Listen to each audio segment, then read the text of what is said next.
Bienvenidos a Hombría, Paternidad y Heroicidad, ¿o es Heroicidad y Paternidad? HHP, ¿no? Hombría, Heroicidad y Paternidad. Estamos a 2 de marzo de 2014, después de unos problemillas técnicos aquí. Y lo que yo quisiera... ¿Alguien sabe qué sesión es? ¿Sesión número...? ¿Qué es? ¿3? 5. ¿5? Ok.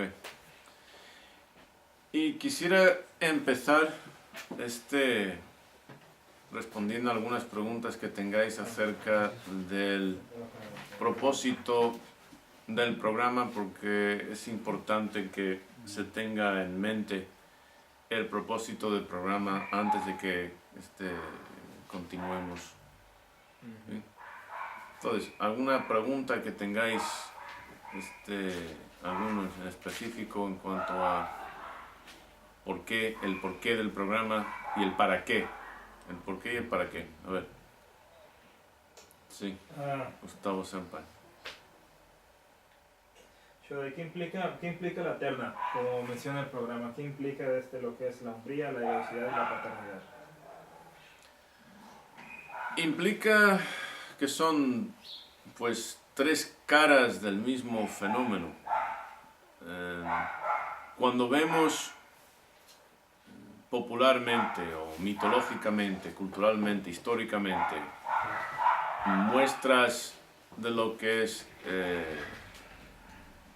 representativo de la hombría, casi invariablemente nos encontramos con algo que, pues, algo que estableceríamos como propio de la heroicidad. ¿Sí?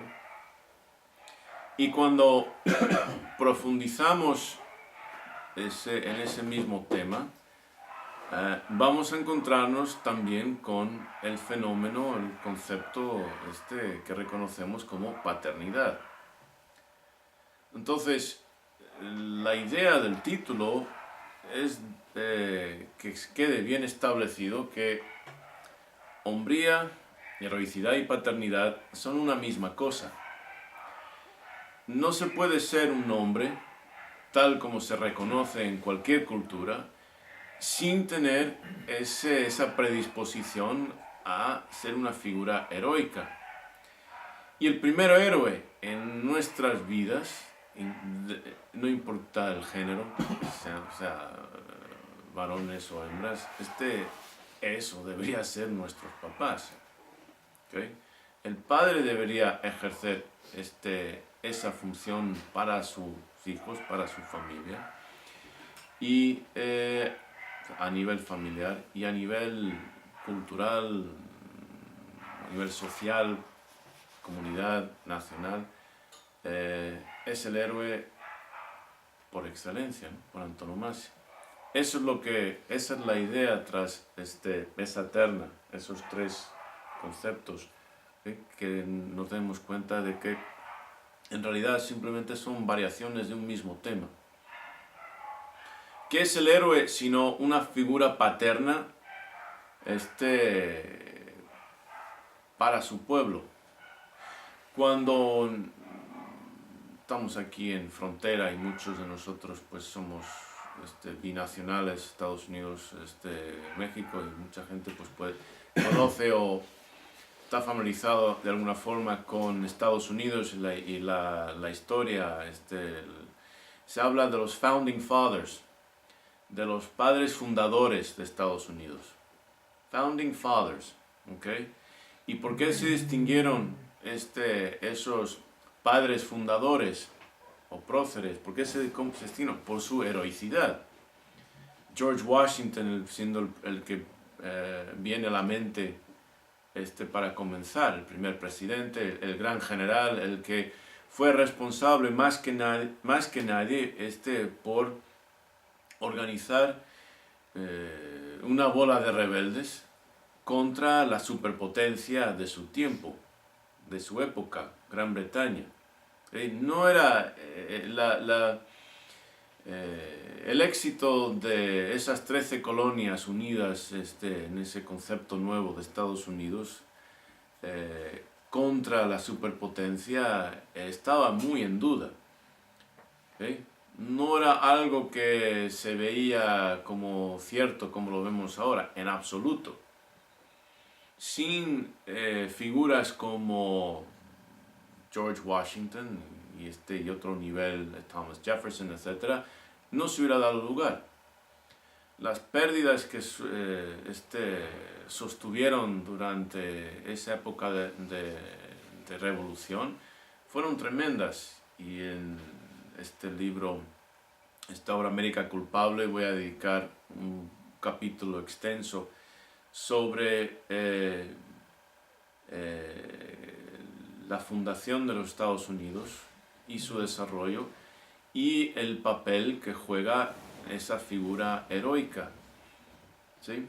Y es lo que nos falta, sobre todo lo que nos falta. O sea, el hecho de que, pues esta es la figura de Don Quijote, es la figura heroica hispana por excelencia, ¿okay? Y se reconoce como el héroe por excelencia en todo el mundo. O sea, es sin lugar a dudas la aportación más grande de nuestra cultura a el acervo cultural universal, Don Quijote. No hay duda al respecto, pero hay cierta tragedia en cómo nuestra cultura ve a este individuo, o a esta figura. Hay una tragedia al respecto. Es una figura de la cual los otros protagonistas en el contexto de la obra se ríen de él. Es una figura cómica. Es la única forma en la cual el hispano, ¿okay?, por diversas características culturales, su envidia, su complejo de inferioridad, etc., es la única forma en la cual podemos aceptar un héroe, riéndonos de él. ¿Sí? Esa fue la tremenda visión de ese genio Cervantes, es decir, héroe él mismo, y por lo tanto muy consciente de las actitudes de esa cultura, que aceptémoslo o no, es la cultura de toda Latinoamérica, de todos los hispanos. ¿Sí? Tenemos variaciones regionales, pero en cuanto a muchas cosas fundamentales, pues somos demasiado parecidos. Entonces, pues, ¿qué es lo que reconoció Cervantes? Que la única forma en la cual se podía reconocer o aceptar a un héroe en nuestra cultura es en forma de figura cómica.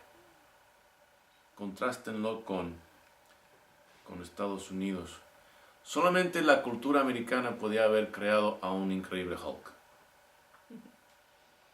Solamente. Y con eso no estoy abogando por la cultura angloamericana como el modelo a seguir y que sea perfecto. No, en absoluto. Y los que conocen mi obra saben, deberían saber perfectamente lo crítico que soy. Si no, pues que compren y lean América Culpable cuando salga. ¿Okay? Pero las cosas como son. Nos falta hombría, porque nos falta heroicidad y porque nos falta paternidad, porque no entendemos ese concepto. ¿Okay? Y en este programa, en absoluto, cuando hablo de hombría y estas cosas varoniles, no estoy rebajando en lo más mínimo a la posición, la importancia o la función de la mujer, de la mamá. No ese es el caso. Aunque muchas veces se interprete así, pero fijaros, ¿okay?, en la patología, la disfunción psicológica inherente en una perspectiva de alguien que diga porque alces una cosa automáticamente estás rebajando a otra.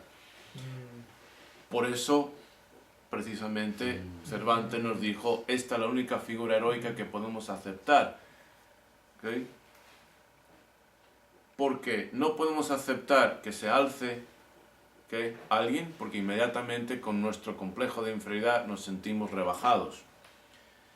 Si las mujeres, las mamás se sienten rebajadas porque aquí estoy tratando de incorporar a nuestra cultura algo que, pues, podríamos decir que si remontamos a época histórica en España, como figuras como el Cid, pues sí hubo, pero en Latinoamérica no ha habido. ¿Okay? las cosas como son.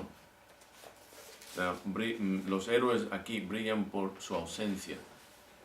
Y sin heroicidad no hay hombría. Y sin hombría y heroicidad no hay paternidad.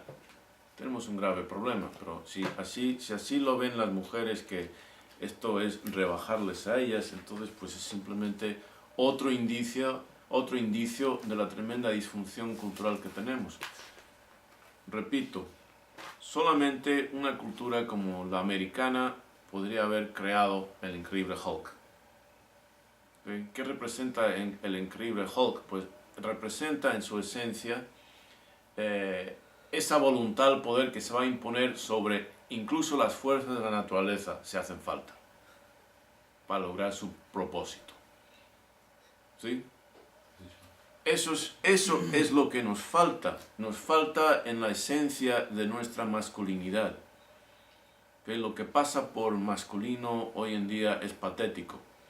¿Okay? Hay que reinterpretar, tenemos que reinventarnos, señores y caballeros. Tenemos que reinventarnos y redescubrir algo que es nuestro por herencia evolutiva. ¿Okay? Tenemos que despertarlo y tenemos que darnos cuenta de en qué consiste. Y si miramos a nuestro alrededor y vemos figuras como Mandela, que hemos estudiado aquí brevemente, figura heroica, figura paterna, el padre de Sudáfrica, de como nación, uno va con lo otro, ¿sí? Uno va con lo otro. Y vamos atrás, como en el filme reciente, basado en su biografía, vemos esos inicios en la tribu de los Xhosa, no sé exactamente cómo se pronunciaría en castellano, ese ritual de pasaje a Umbría, donde le explican, ahora sois hombres por vivir como tales. Vuestra fuerza, vuestra energía, etcétera, etcétera, no son solamente vuestros, pertenece a vuestra tribu. ¿Okay? Y a Mandela tomó esos ideales y los extendió a un nuevo concepto de tribu para Sudáfrica, que era el país por completo, la nación. Y no solamente por tribu ni por raza, sino a todos los miembros, blancos, marrones, negros, no importa, de la nueva nación que él estaba en realidad fundando. Y lo fundó a base de su sacrificio, a base de su heroicidad. Entonces, por eso esa terna, esos tres conceptos que en realidad simplemente son versiones del mismo, de uno mismo. ¿Okay? Buena pregunta. Más preguntas. Fermín-san, adelante. Tengo dos. ¿Cuál es la relación entre el programa y el arquetipo del guerrero? Okay. ¿Cuál es la relación entre el programa y el arquetipo del guerrero? Pues casi universalmente, y digo casi universalmente porque me viene en mente la posible duda con respecto a las tribus, los esquimales. Casi universalmente, con esa posible excepción, el concepto de umbría en las tribus, en las comunidades, las culturas tribales, preindustriales, el concepto de hombría, el concepto de guerrero son una misma cosa. No hay una distinción. Y luego volvemos a lo anterior. El guerrero es el héroe en potencia, esperando, en espera, para manifestarse. Esa es su función. ¿Sí? Es el héroe en espera a la necesidad o la oportunidad de manifestar su heroicidad. O sea, su sacrificio para con su vida si hiciera falta para la protección de los suyos, de su comunidad. Entonces, es una misma cosa. ¿Okay? Algo que se ha perdido en la era industrial, por una parte, y algo que la colonización ha destrozado en las tribus preindustriales, por otra. O sea que sí tenemos poblaciones que no han logrado dar ese brinco a esta era moderna, ¿okay? Y viven pues a la orilla de la sociedad, no logran integrarse, pero su concepto, su identidad cultural, su concepto de hombría, de guerra, quedó destrozada. Ellos quedan quebrados. Y la era industrial se fundó también erradicando el concepto del hombre guerrero, del hombre héroe. ¿Por qué? Porque lo que ya no se necesitan no se necesita esa mentalidad, lo que se necesita es mano de obra. ¿Okay? Esa mentalidad va en contra de lo que se necesita es mano de obra, entonces lo que se precisa son toros mansos. ¿Sí? Se necesitan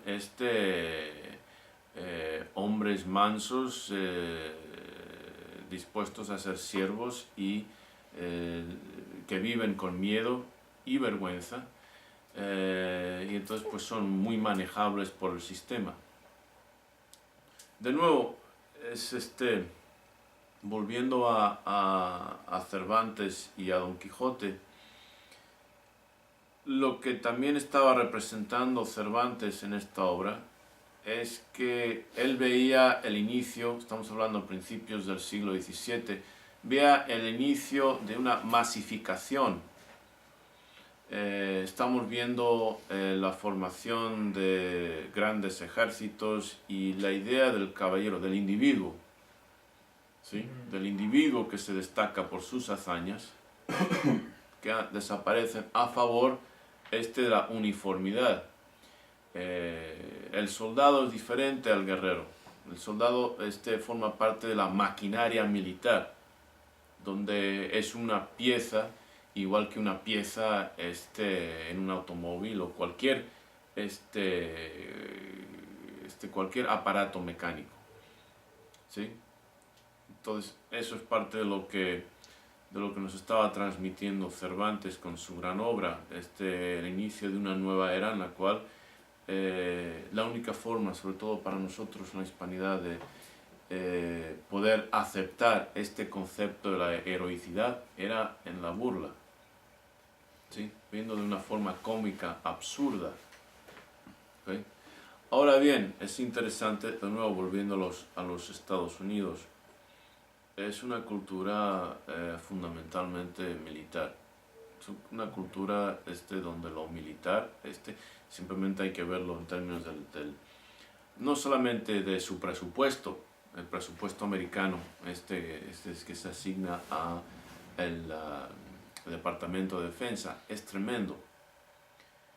Pero en su historia, a lo largo de su historia, no hay un año en el cual Estados Unidos no ha tenido alguna intervención militar desde 1800, que no haya tenido una intervención militar en alguna parte del mundo.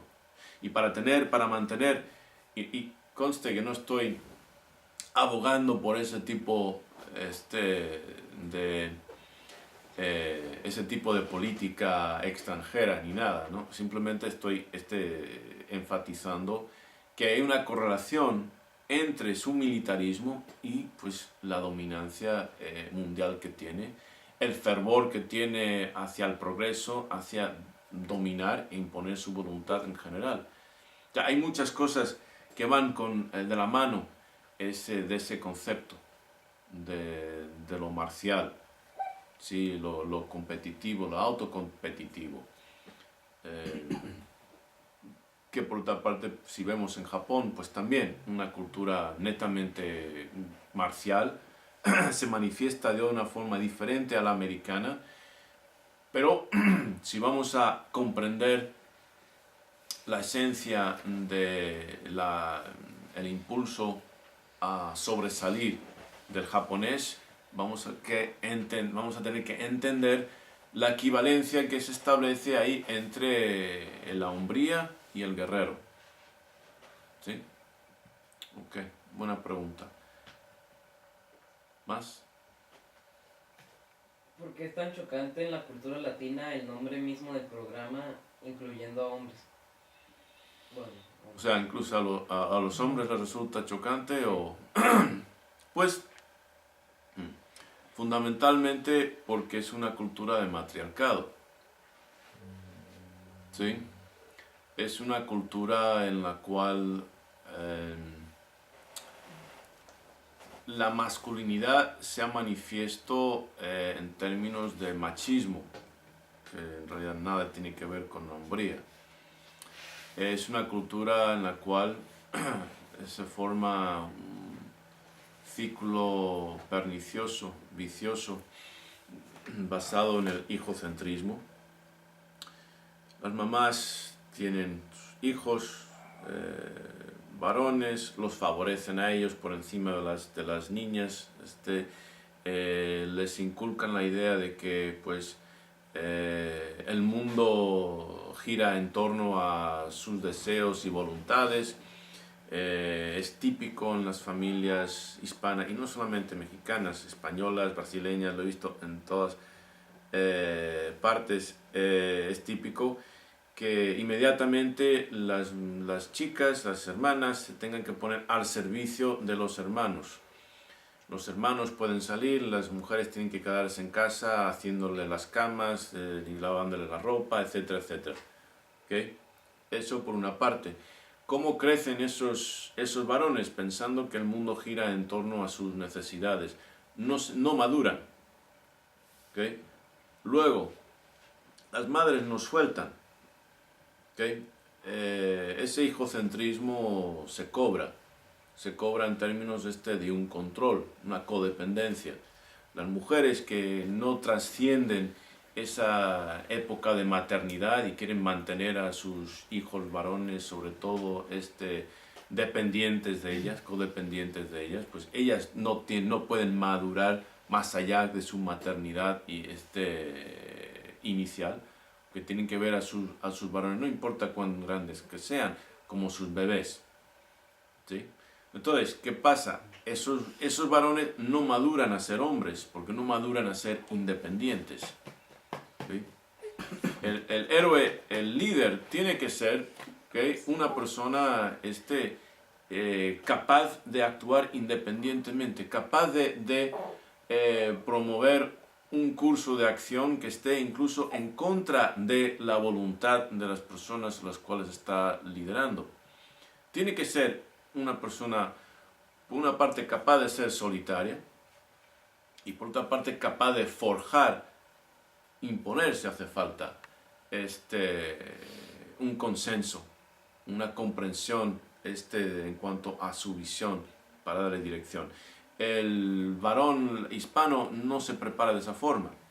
Es totalmente discapacitado emocionalmente porque depende de su mamá. Y cuando ya no sea la mamá, pues será la esposa, la novia de turno. Pasa en realidad a ser mascota de la mamá, a ser mascota de la novia, de la esposa, etcétera, etcétera. Nunca maduran como hombres. Por eso se someten a todo tipo de chantajes y manipulaciones emocionales de las mujeres. Las mujeres tampoco pueden madurarse en realidad a ser mujeres, se quedan todos en adolescentes. No pueden porque no entienden que más allá de la maternidad existe su individualidad. Ser madre es una parte de la vida, no es la vida. Igual que ser padre es una parte. Tengo hijos de diferentes edades. Mi hijo varón mayor va a cumplir 31 años. A pesar de años que pasamos constantemente juntos, yo como su maestro, como su entrenador atlético, etc., pasamos pero ahora él tiene su vida, tiene sus hijos, mis nietos, etc. El contacto no es menos profundo, pero pues es mucho menos frecuente. ¿Okay? Mi responsabilidad con él ya no requiere esa intensidad que requirió cuando era pequeño. Ya es diferente. O sea, era algo, parte de lo que me tocaba hacer, pero tengo una identidad más allá que estar ahí controlándole a él. O sea, el propósito de papá y mamá debe ser de formar individuos independientes, ¿okay? Capaces de sobrevivir sin nosotros.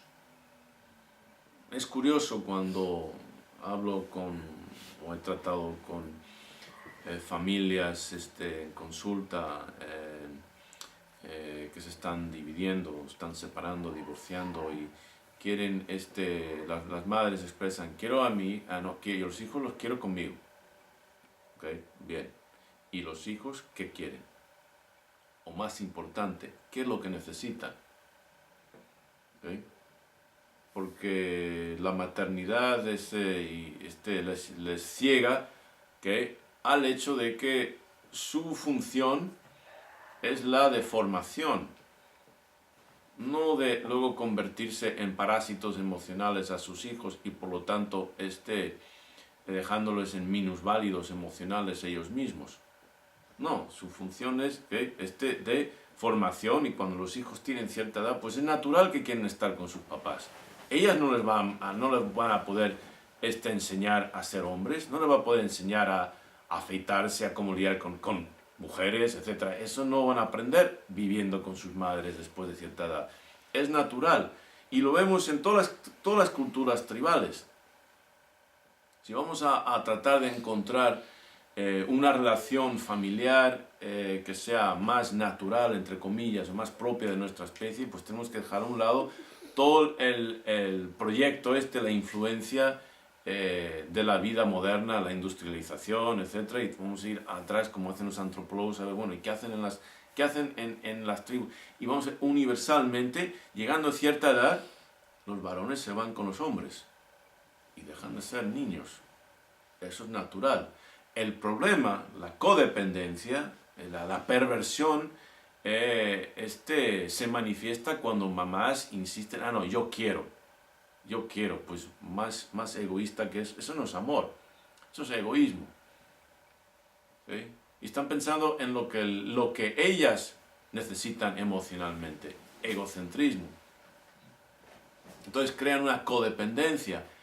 Ellas no pueden madurar y no permiten que el otro madure. Entonces ahí lo que se genera, entonces, ¿qué? Pues son individuos adolescentes envejecidos de ambos géneros. Por eso les choca, ¿okay? Y eso fomenta el matriarcado, ¿okay? El matriarcado fomenta, porque luego esos varones no son capaces de ser ni héroes, ¿okay? Ni padres, ni por supuesto hombres. Y esa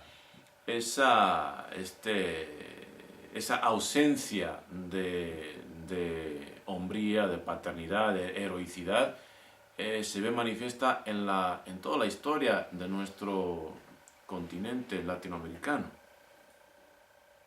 ¿Eh? Comparémoslo con otras culturas.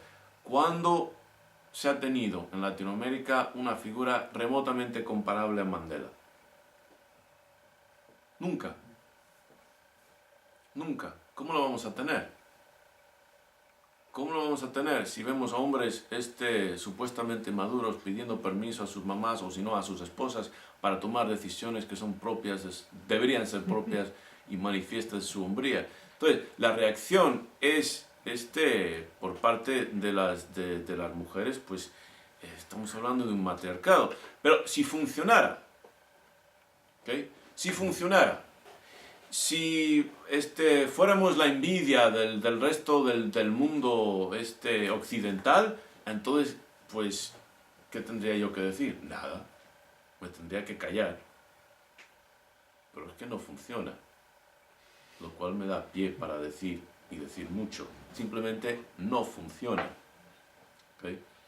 Entonces, ¿por qué les choca? Les choca a las mujeres porque se sienten, y pues con razón, que se les va a quitar poder de control. Claro. ¿Okay? Nadie quiere negociarse fuera del poder. ¿Okay? Hablando de Sudáfrica, fue una de las citas famosas de Klerk, el presidente que negoció o más bien aceptó el final del apartheid en tiempos de Mandela. Dijo, no esperen que me negocie fuera del poder, entonces no esperéis la colaboración voluntaria del matriarcado a la hora de poner un fin a su reino. Pues que hay que poner un fin al matriarcado porque no funciona. No forma hombres que luego van a ser grandes héroes que van a promover el país, lanzarlo a una nueva era de prosperidad. No funciona. ¿Qué es lo que cría? Cría muchachos codependientes emocionalmente, primero de sus mamás, luego de sus novias, esposas, etc. ¿Okay? Eso por una parte.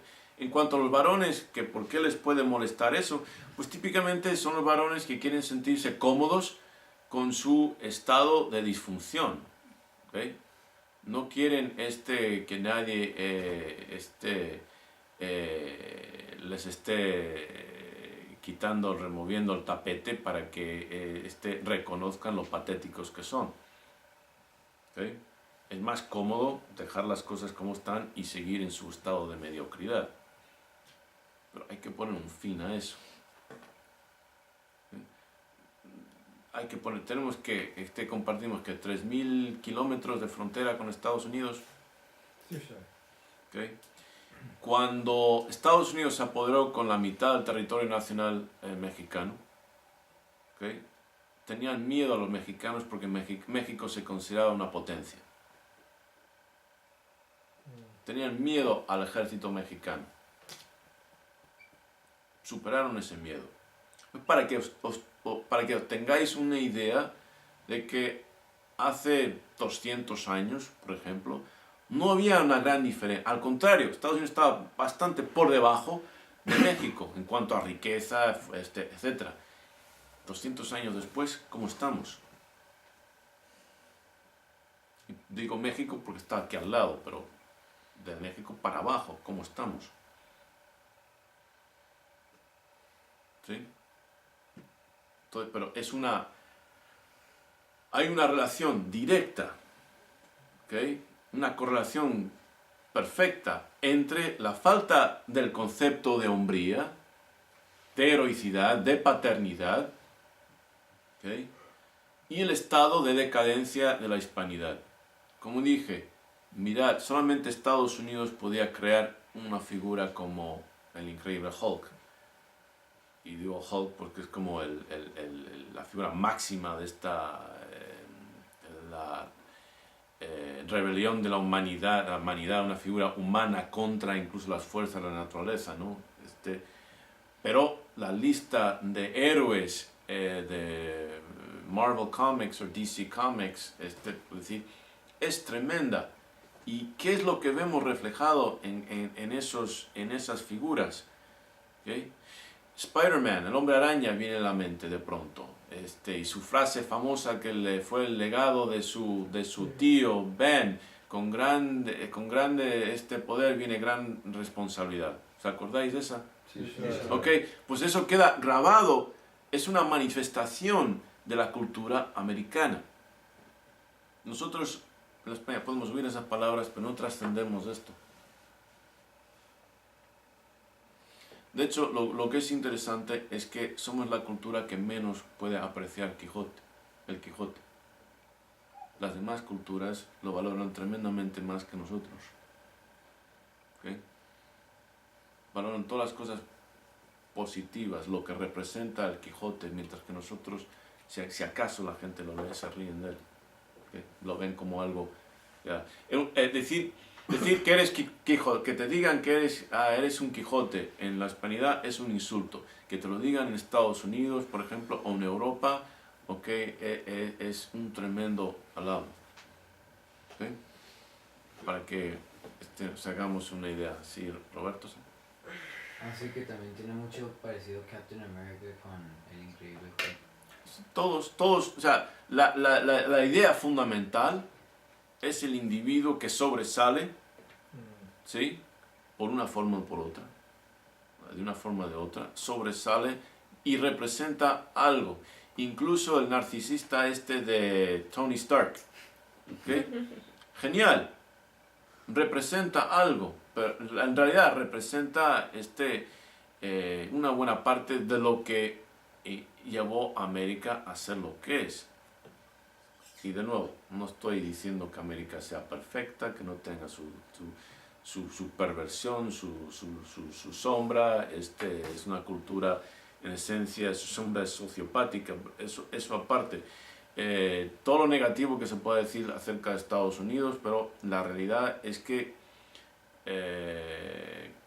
patéticos nos tenemos que sentir nosotros, que nos dominan.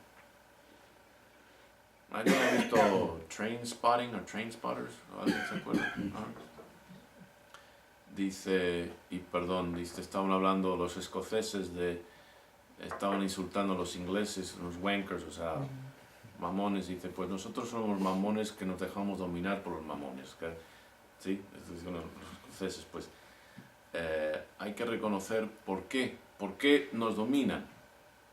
¿Qué es lo que nos falta? ¿Qué es lo que ellos tienen que nosotros no tenemos? Que hemos permitido que nos dominen de esta forma. ¿En qué consiste nuestra decadencia? Pues una buena parte de nuestra decadencia surge y se manifiesta en nuestra falta de hombría, nuestra falta de heroicidad y nuestra falta de paternidad. El Día del Padre aquí es un chiste. Es patético cómo se celebra el Día del Padre en la hispanidad. Sin embargo, al otro lado, es grande el Día del Padre. ¿Sí? ¿Es cierto que no tiene un día fijo? Aquí el Día del Padre Es cierto. ¿okay?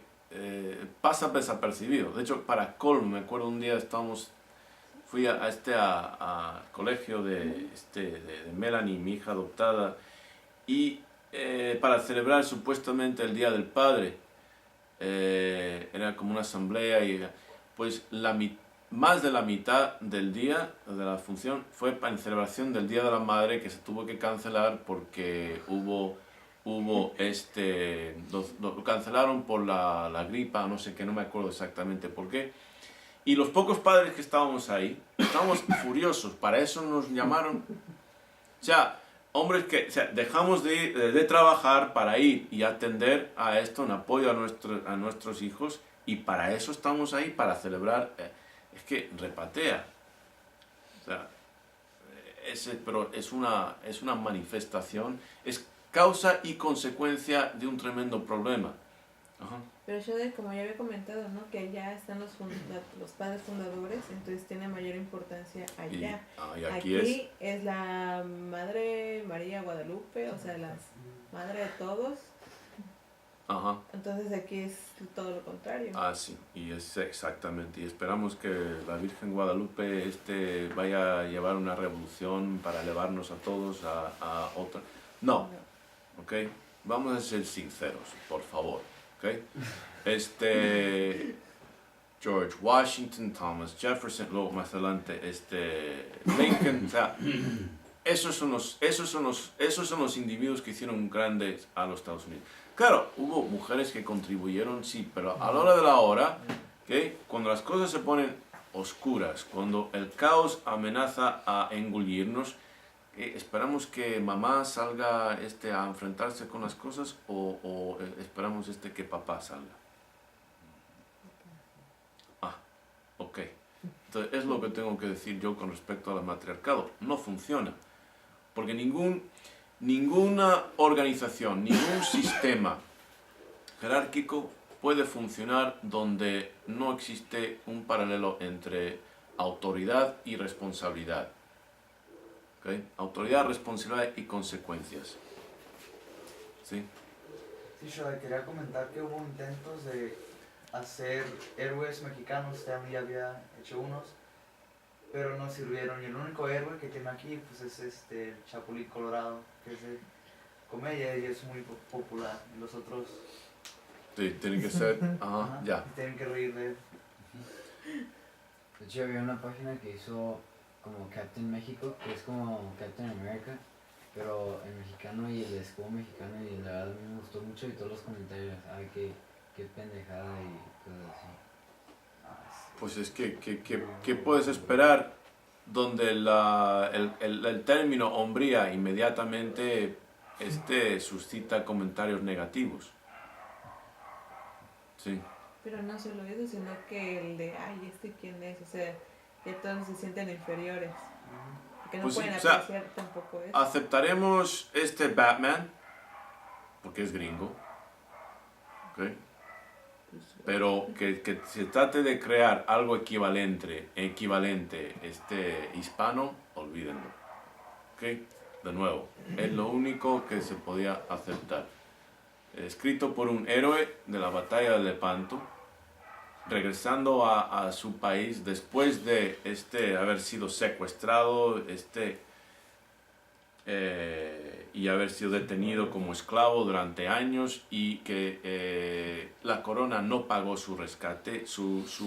Una de sus hermanas tuvo que prácticamente prostituirse para lograr el dinero para su rescate, y luego después finalmente regresar a España, esperando que pues su dedicación había quedado mutilado, se llama el manco de Lepanto, en un brazo, y ya no podía ni ejercer como soldado, esperando que por lo menos le podían dar una pensión o un trabajo digno. Ni eso.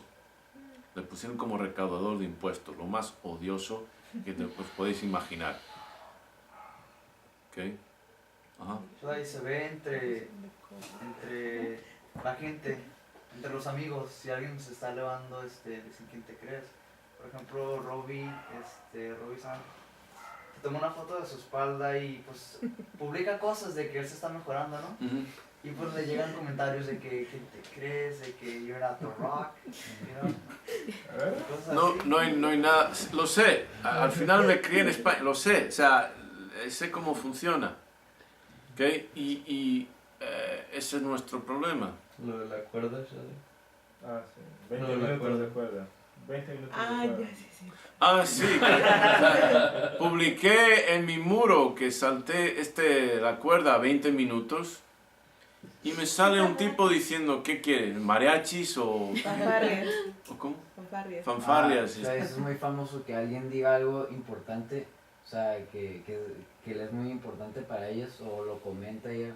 ¿Qué quieres, que te aplauda, que te haga una paella o qué quieres? Pues yo le dije que los mariachis, pero y luego pues se molestó muchísimo. Ahí está, dijo, eso no es de Dios, no sé qué.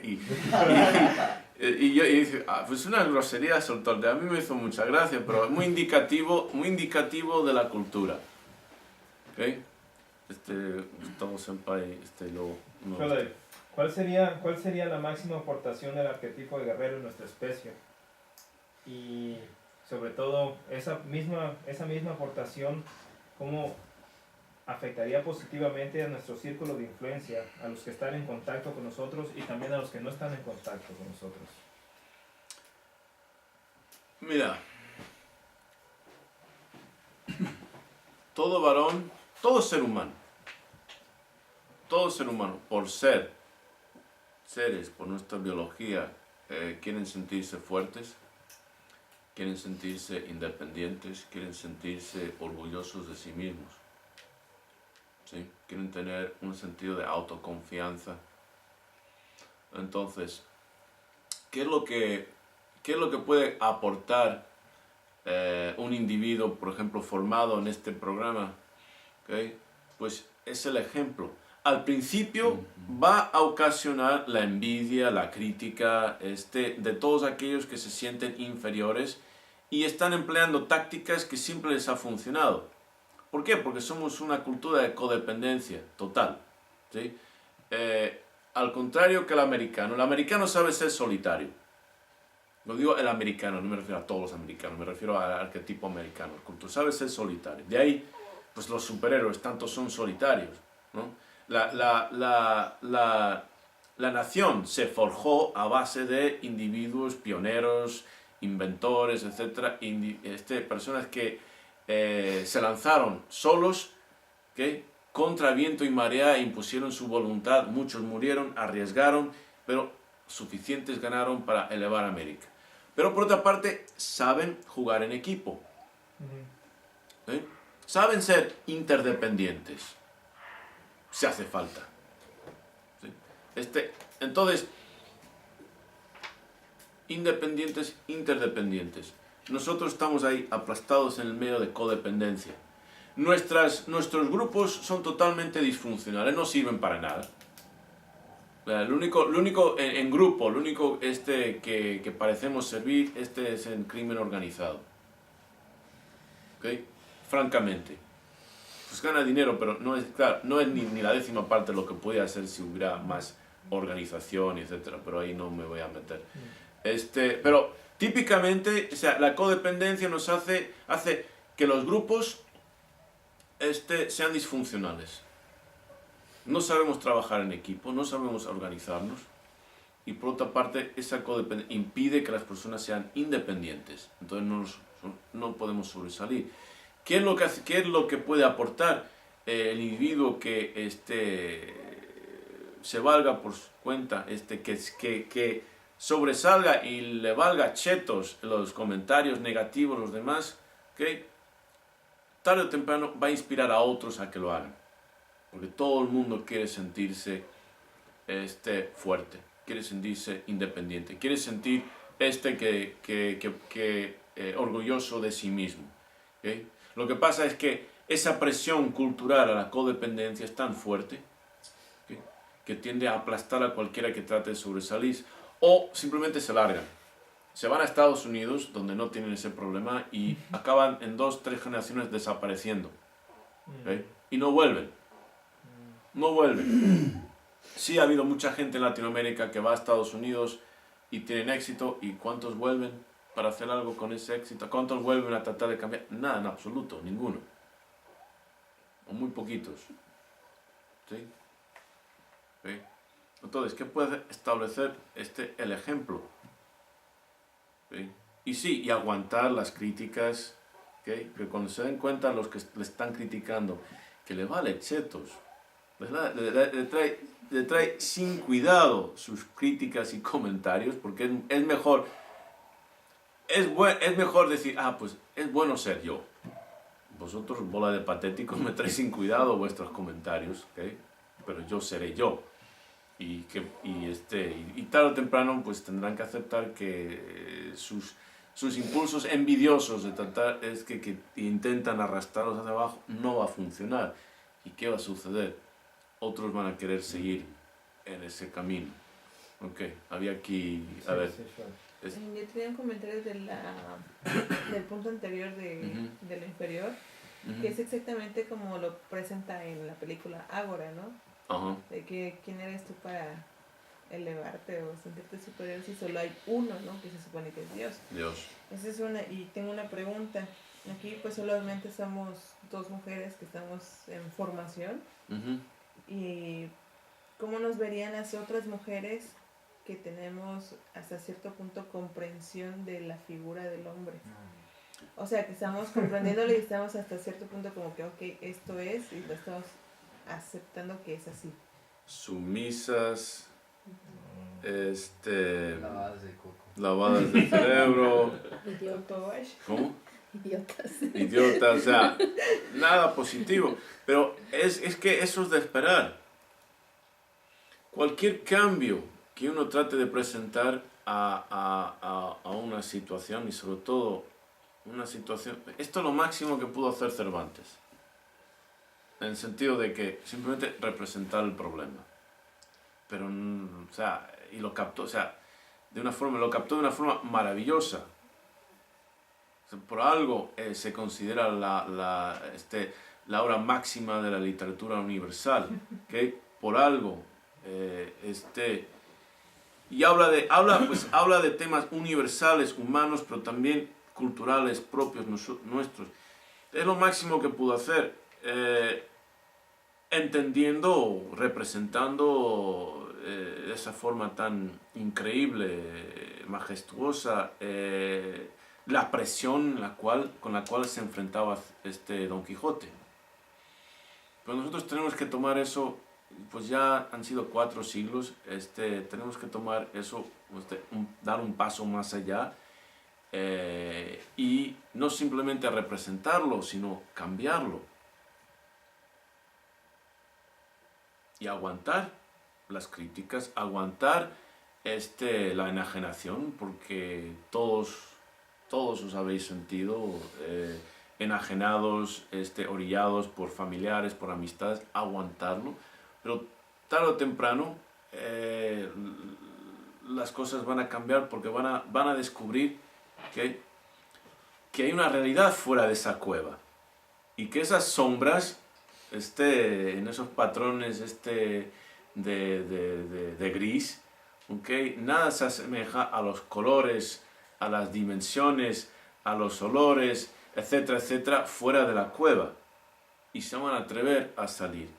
Y eso, que el señor López es testigo de ello. O sea, antes cantidad de seminarios éramos él, Gustavo Senpai, y yo. 3 me cuento a mí para hacer más bulto, ¿no?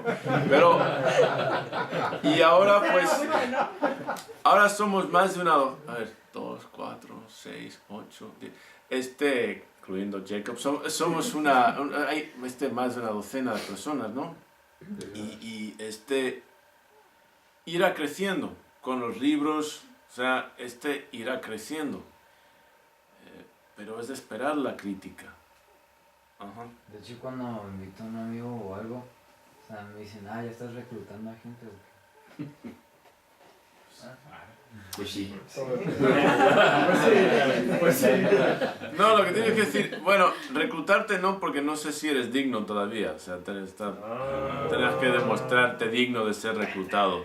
¿Okay? No, o sea, cuando yo invito a una persona me dicen sí, pero, o sea, mi mamá o mi tío. Ok, ya. Bueno. Y otra cosa que me di cuenta es que cuando estudiaba en Estados Unidos, cuando eran como las pruebas de abdominales y eso, o sea, el que haga los más abdominales, qué cruel, quiero ser su amigo. Y aquí es como que, ¿quién te crees? Pues sí. Mira, es típico del complejo de inferioridad. Es una cultura con un tremendo complejo de inferioridad. ¿Sí? Es lo que es. La cultura hispana es una cultura con un tremendo complejo de inferioridad. Y cuando estás con alguien con un tremendo complejo de inferioridad, todo lo que tú hagas, es ser tú mismo, si sobresales, se sienten como le estuvieras picando a propósito. ¿Sí? Y en vez de levantarse ellos y tratar de emularte o competir contigo, competir contra ti o algo, no, es más fácil criticar. Entonces los que no me critican no tienen tanto complejo de inferioridad. Los que no te critican, pues yo diría que la gente que puede estar en tu alrededor y reconocerte y decir, mira, qué bien, y seguirte, esos son los que no tienen complejo de inferioridad. ¿Okay? Todos somos inferiores a alguien en algo. O sea, mis intentos de garabatos, nada se comparan a las maravillas que hace Goni Senpai con su pluma. No me siento inferior a él por eso, al contrario, estoy orgulloso de que sea mi alumno y pues es una inspiración, ¿no? Es una motivación. Todos vamos a ser inferiores a alguien en algo. No cuando veo a alguien que tenga más cabello que yo, voy a decir, ¿quién te ha escrito? Presumido, ¿ok? Tápate eso. No, ¿ok? Por favor.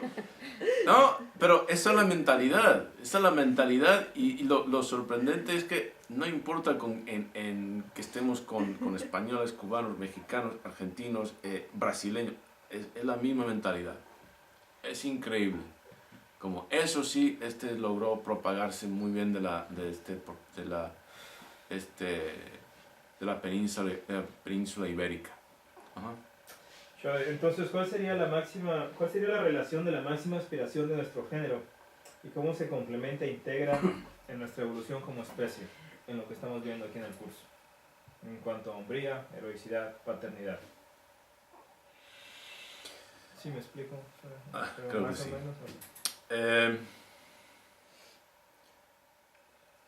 Lo que quisiéramos ver como especie es, por una parte, reconocer que ya no podemos volver a los tiempos tribales, ya no podemos volver a esa época. Tenemos que seguir adelante con el progreso tecnológico, que es una expresión natural de nuestra capacidad cerebral, nuestra capacidad de imaginar, de concretar,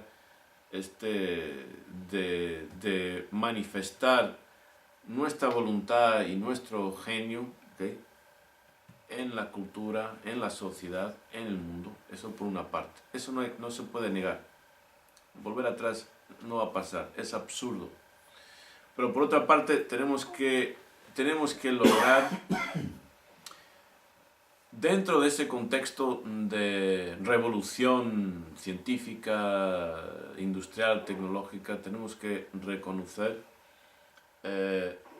lo que sí se había logrado dentro del contexto tribal en términos de armonía en las comunidades, en términos de armonía con el medio ambiente, en términos de un reconocimiento que cada individuo tiene algo que aportar, que nadie debería quedarse atrás, porque eso es vergonzoso, vivir en una sociedad donde ya se acepta que un porcentaje de las personas van a vivir en la miseria extrema.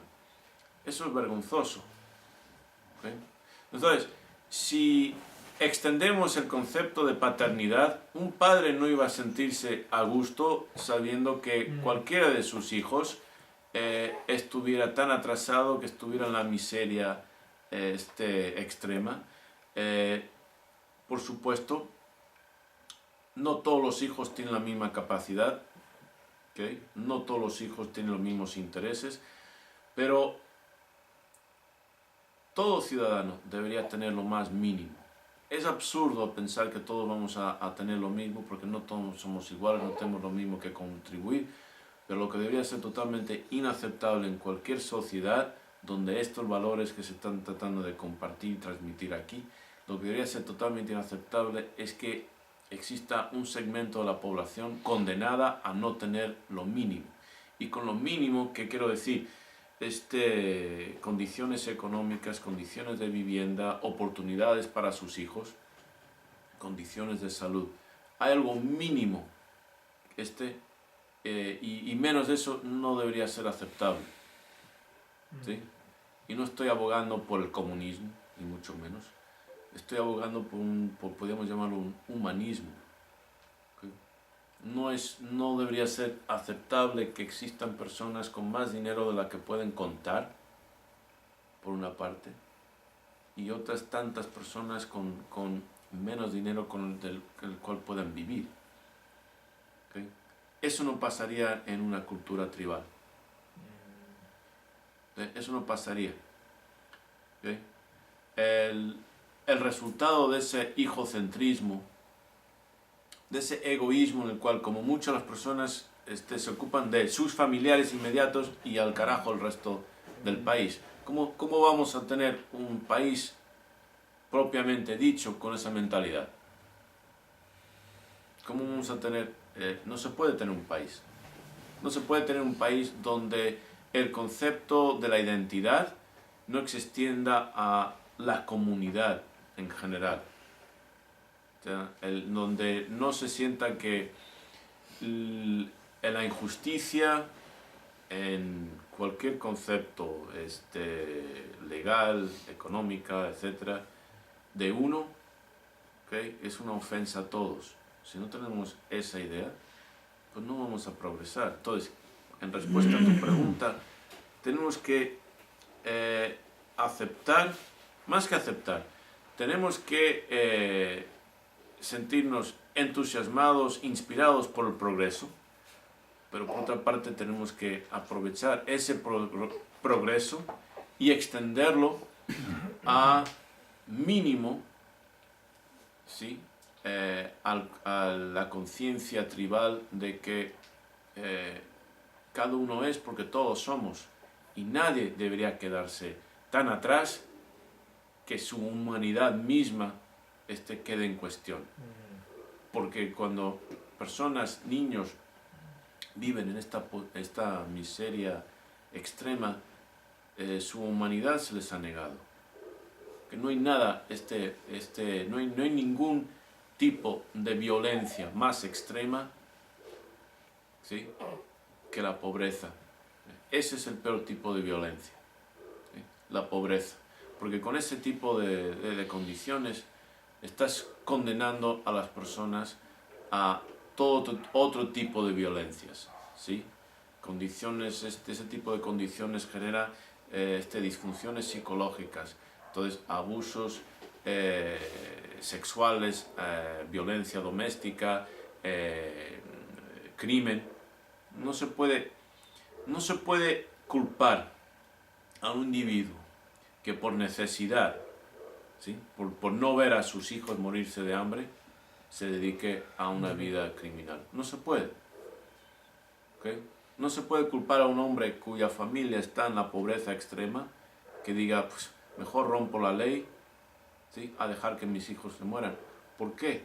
Porque esa ley es injusta, porque le exige a él una sumisión, pero ¿qué le da a cambio? Nada. Eso es tiranía. Eso no es sociedad. ¿Sí? Para que las leyes tengan vigencia, ¿sí?, para que el individuo tenga que someterse a ellas, la sociedad a cambio tiene la obligación, ¿sí?, de darle un beneficio, algo que por lo menos pueda vivir con un mínimo de dignidad y de oportunidad para sus hijos. Si no, pues simplemente eso no es justicia, eso es tiranía. Entonces cualquier individuo que vive en un país en el cual el país mismo no le da la oportunidad de ganarse la vida de una forma legal y decente, ¿okay?, ese país no puede esperar que esos individuos sigan sus leyes. Lo podrán imponer por la fuerza, pero eso es tiranía. ¿Okay? Eso no es social, no hay derecho ahí. ¿Okay? No tienen la fuerza del derecho, sino tienen el derecho de la fuerza. ¿Más preguntas? Perdón, si el señor Delón tenía una pregunta por ahí, pero... No, era frente a lo del acuerdo, o sea, yo sé por qué lo hace, precisamente es por la inspiración, o sea, estamos viendo, o sea, Sí, quién está aquí, sabemos por qué está. Yo lo menciono en su... dice, bueno, hay alumnos, discípulos que están pendientes, que quieren saber de mi rendimiento y por eso lo pongo. Y el joven de 16 años dijo, yo no aguanto ni 10 minutos. Pues ahí está. Pues sí, eso yo me lo puedo hacer con digo, casi ahora 50 no tengo... Ajá, exacto. Exactamente. Igual que cuando tú subiste el video de ese hombre de 70 años, físico-culturista. En sí se lo tomé a Roberto San. Lo Okay. subió, yo lo compartí en 70 años, físico-culturista, ese negro de 70 años, levantando pesas. Pues eso debería inspirarnos a todos. ¿Dónde está nuestra excusa? No la tenemos. No está, no ancho, así, pero marcadísimo. No, es como si lo hubieran esculpido en piedras. ¿Sí? Entonces, 70 años. esas cosas deberían inspirarnos. Es decir, pues no necesariamente tenemos que ganar este torneo o concursos internacionales, pero vaya, ya no tenemos excusa. ¿Okay? Eso es una forma.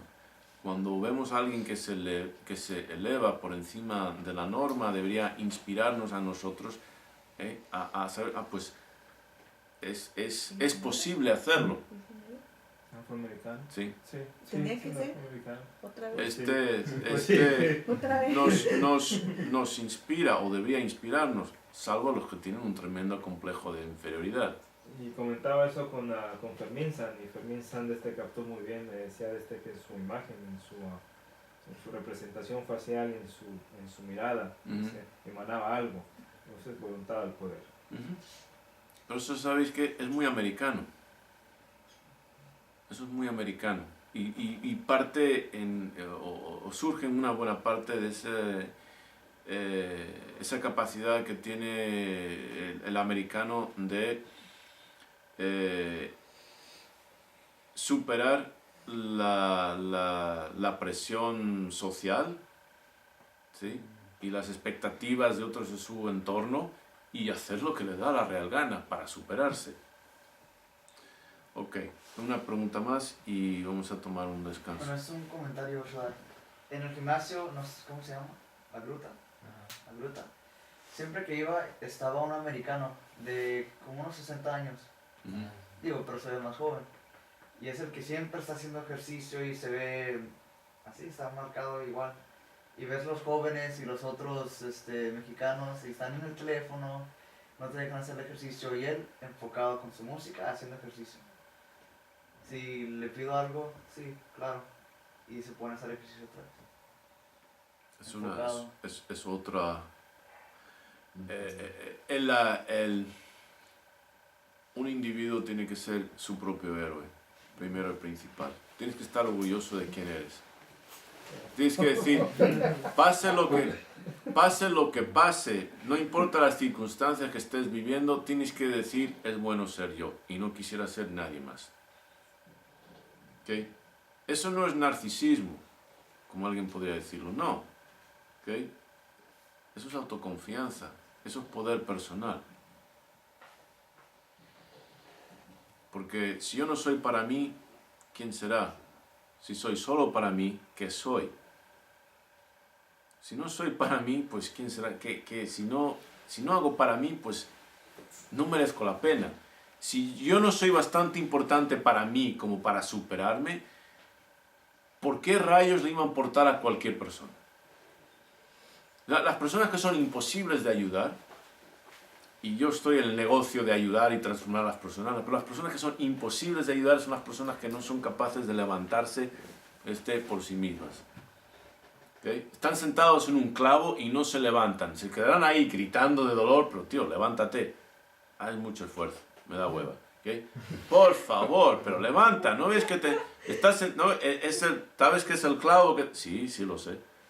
Pues, allá tú y tu clavo. ¿Okay? El masoquista, ¿sí? Pero si son solamente para ellos, pues son egoístas, egocéntricos. Entonces, ¿qué son? No son seres humanos, serán humanos, pero no son seres humanos, porque el ser humano, ¿okay?, es un ser social. ¿Okay? Nosotros nos formamos, ¿okay?, y nos definimos en términos de nuestras relaciones. No somos gatos, somos lobos. Somos animales de manada. Entonces, pero como a veces cuando la manada se ha convertido en rebaño de ovejas, hay que dejarla atrás. Hay que simplemente dejarla atrás, y allá ellos. Ok, un descanso entonces. Estados Unidos. Founding Fathers, ¿ok?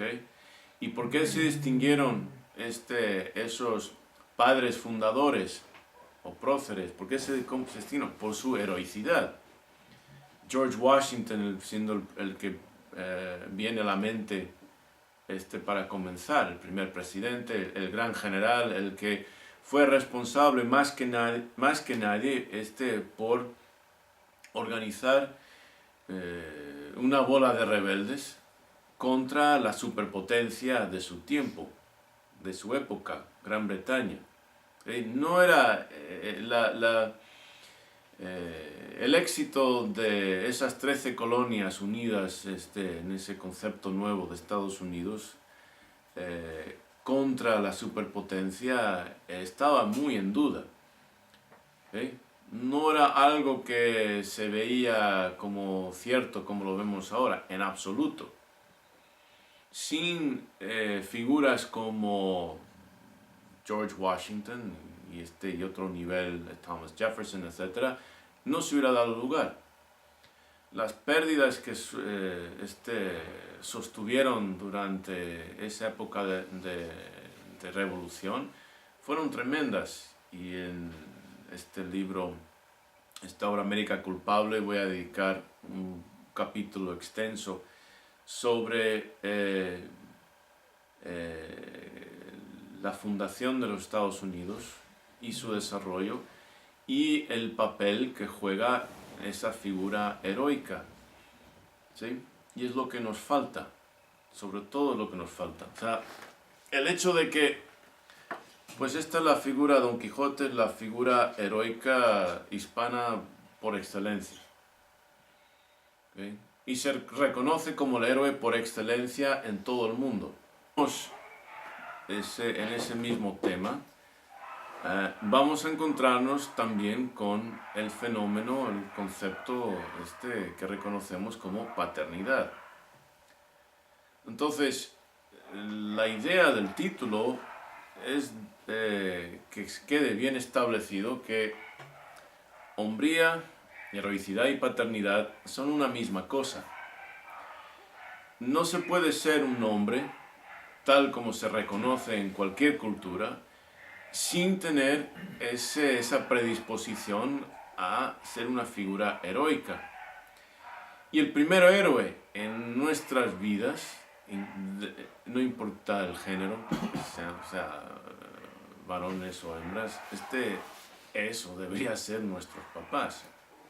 ¿Okay? El padre debería ejercer esa función para sus hijos, para su familia, y a nivel familiar y a nivel cultural, a nivel social, comunidad, nacional, es el héroe por excelencia, ¿no? Por antonomasia. Esa es la idea tras esa terna, esos tres conceptos, ¿sí? Que nos demos cuenta de que en realidad simplemente son variaciones de un mismo tema. ¿Qué es el héroe sino una figura paterna para su pueblo? Cuando estamos aquí en frontera y muchos de nosotros pues somos binacionales, Estados Unidos, México, y mucha gente pues conoce o está familiarizado de alguna forma con Estados Unidos y la historia. Se habla de los Founding Fathers, de los padres fundadores. O sea, es sin lugar a dudas la aportación más grande de nuestra cultura a el acervo cultural universal, Don Quijote. No hay duda al respecto, pero hay cierta tragedia en cómo nuestra cultura ve a este individuo, o a esta figura. Hay una tragedia al respecto.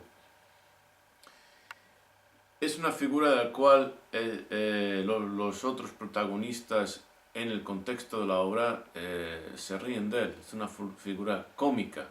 Es la única forma en la cual el hispano, ¿okay? por diversas características culturales, su envidia, su complejo de inferioridad, etc., es la única forma en la cual podemos aceptar un héroe, riéndonos de él.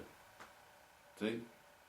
Esa fue la tremenda visión de ese genio Cervantes, es decir, héroe él mismo, y por lo tanto muy consciente de las actitudes de esa cultura, que aceptémoslo o no, es la cultura de toda Latinoamérica, de todos los hispanos.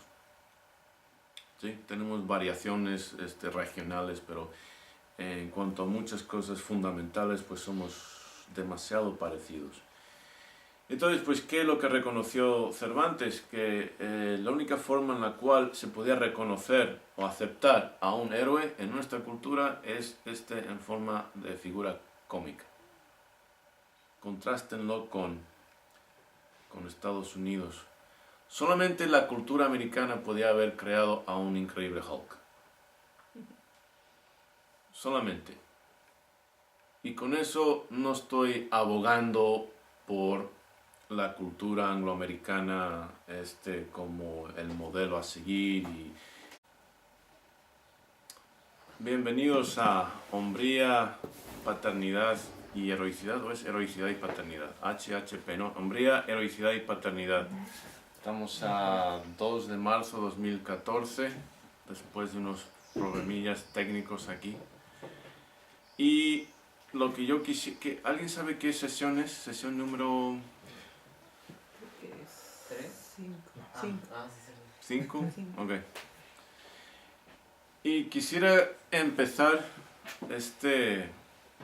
respondiendo a algunas preguntas que tengáis acerca del propósito del programa, porque es importante que se tenga en mente el propósito del programa antes de que continuemos.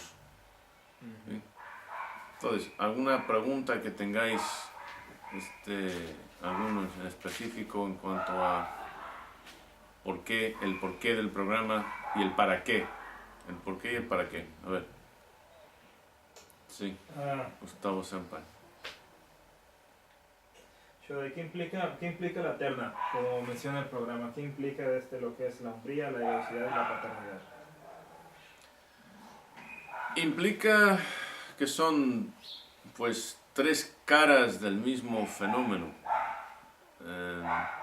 Cuando vemos popularmente o mitológicamente, culturalmente, históricamente, muestras de lo que es representativo de la hombría, casi invariablemente nos encontramos con algo que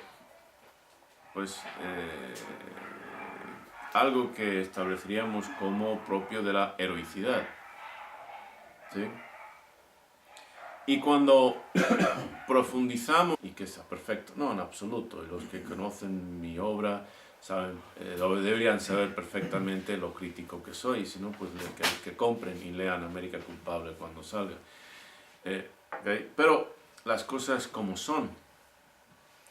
Nos falta hombría porque nos falta heroicidad y porque nos falta paternidad, porque no entendemos ese concepto. ¿Okay? Y en este programa, en absoluto, cuando hablo de hombría y estas cosas varoniles, no estoy rebajando en lo más mínimo a la posición, la importancia o la función de la mujer, de la mamá. No ese es el caso. Aunque muchas veces se interprete así, pero fijaros que en la patología, la disfunción psicológica, inherente en una perspectiva de alguien que diga porque alces una cosa automáticamente estás rebajando a otra. Por eso precisamente Cervantes nos dijo esta es la única figura heroica que podemos aceptar. ¿Okay? Porque no podemos aceptar que se alce alguien porque inmediatamente con nuestro complejo de inferioridad nos sentimos rebajados. Si las mujeres, las mamás se sienten rebajadas porque aquí estoy tratando de incorporar a nuestra cultura algo que, pues, podríamos decir que si remontamos a época histórica en España, como figuras como el Cid, pues sí hubo, pero en Latinoamérica no ha habido. ¿Okay? Las cosas como son. O sea, los héroes aquí brillan por su ausencia. Y sin heroicidad no hay hombría. Y sin hombría y heroicidad no hay paternidad. Tenemos un grave problema.